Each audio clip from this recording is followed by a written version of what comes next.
Sasha मुझे बताएं, ये भाई कासिम अली शाह साहब अलहमरा के चेयरमैन बन गए हैं, एक मुलाकात वहां एक मुलाकात यहाँ और उसके बाद चेयरमैन बन गए हैं। ये शिकायत तो मेरी बनती है वैसे साशा, एक सेकंड जी। मतलब असल चेयरमैन तो मैं हूँ पीसीबी का।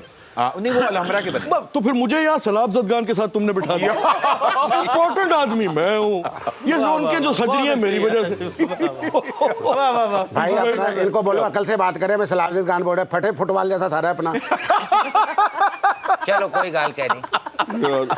अच्छा जी बताइए सर। बट साहब, जेल भरो तहरीक की तरफ आऊं तो आज कहा जा रहा है कि 400 से 500 लोगों ने गिरफ्तारी दी। ठीक अरे है? वाह। अब आपको पता है पाकिस्तान में 85,000 जेल हैं, ठीक है, जिसमें 65,000 लोगों की गुंजाइश पाई जाती है। ठीक है, लोगों ने काफी सारों ने बढ़ चढ़कर उसमें करने की कोशिश की है, बट अभी हमें काफी होप नजर आ रही है, आगे आगे देखते जाएंगे। जहां तक कासिम अली शाह साहब की बात है, बट साहब अलीना शिगरी बहुत हमारी फेमस जर्नलिस्ट है, वो इस चीज का गवाही देती हैं कि जी इस चीज की मैं ऐनी शाहिद हूँ। मैंने खुद कह लें शहबाज शरीफ साहब के कान में ये कहते हुए, उनको गुजारिश करते हुए बल्कि सुना है अपने कासिम अली शाह साहब को कि जी मैनू अलहमरा दा चेयरमैन बना दो, तो ये आखिरी ख्वाहिश है, इस तो बाद मैनू मार दो। क्या बात है, और उनकी ख्वाहिश कबूल हो गई जी है।